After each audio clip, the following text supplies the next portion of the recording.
didn't really know who I was as a woman, what a woman should embody, you know, what I should be as a woman. So if I didn't know who I should be and what I should be as a woman, how am I supposed to know what a man should be? If you wanna do right, hold a woman. Hey guys, welcome back to Dow Jazz, and today I'm going to be talking about how women enable men. And yeah, so the reason I want to bring this up is because I was watching a video by my brother Black Olay. I'm gonna link the video up here, but it was so many great mentions in that video, but one thing that holds true to me is how pretty much black women enable black men. And yeah, so, and I'm not coming from a place of condemning because I have been there and I have done that. So I would tell you right now that that is just not the motherfucking way. And it only leads to a path. It only leads to a path of, I won't even say wasting time, because I learned a lot. I learned a lot from that. But it definitely is like, you be looking like this all the time and you just be like, and it's a fault of your own, you know, because, and I say that because for me personally as a woman, anything that I allow into my domain, it's my fault. I take responsibility for it. Whatever somebody else did, that's great, they did what they did, but guess what? I allowed this person to come into my space and infiltrate and do whatever that they felt that they wanted to do. And it's just that simple. You have to take responsibility, number one. So with that being said, I am the enabler, okay, or I have been, I would say. I have been the enabler in the past. And that stems from me not knowing what I wanted. And it wasn't like a blatant thing. It was very like subtle, very subconscious, I would say. You know, I didn't really know what a man should be, right? And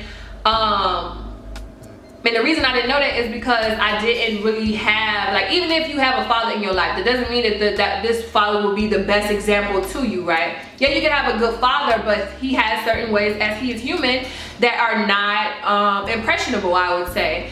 And so thinking about it from that perspective, I didn't really know myself, I would say. I didn't really know who I was as a woman, what a woman should embody, you know, what I should be as a woman. So if I didn't know who I should be and what I should be as a woman, how am I supposed to know what a man should be like, you know? Even if I have an example or a few examples, but here's the thing. Just because you're a man and you're older than me doesn't mean I'm gonna really look up to you, because I know that everybody has their vice, everybody has their demons. People are fucking people, you know. That's why I don't praise nobody for doing what they're supposed to do or being who they are, because you are human just like I. And I don't look down upon you either, but it's a neutral space for me. You know, I don't worship anybody, any physical human, because you are human just as I. You fall short just like I do. So oh God, that's a firecracker, I think. I'm pretty sure it's the 4th of July. So when you have, when you just have people in your life and, you know, and you have these high expectations of them, even as a child, you have these high expectations, but it's like early on, I understood and I knew that, you know, people are not perfect. I have a father, I have a stepfather, you know, I have men, uncles in my life that I look up to, or I could have looked up to really, but they are just people.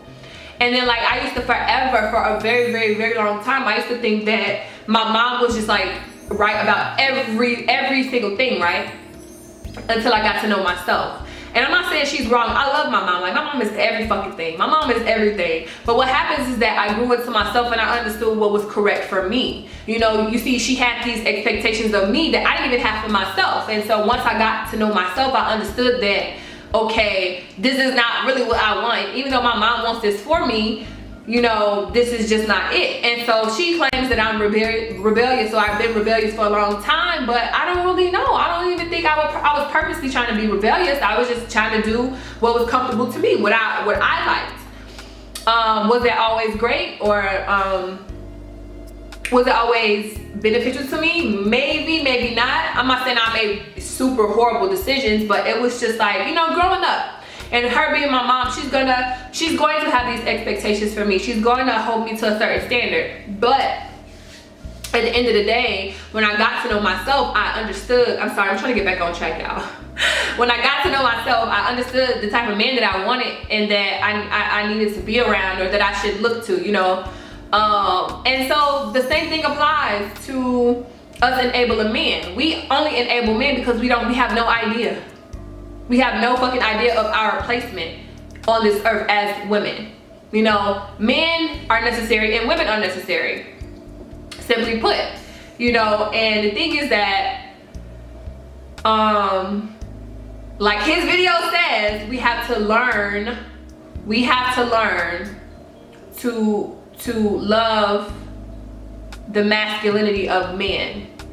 And here's the thing, but before we can do that, we have to learn to love ourselves, to know and love ourselves as women, so that we know and we have these expectations of these men, you know, the correct expectation. And that's the thing, some people are comfortable,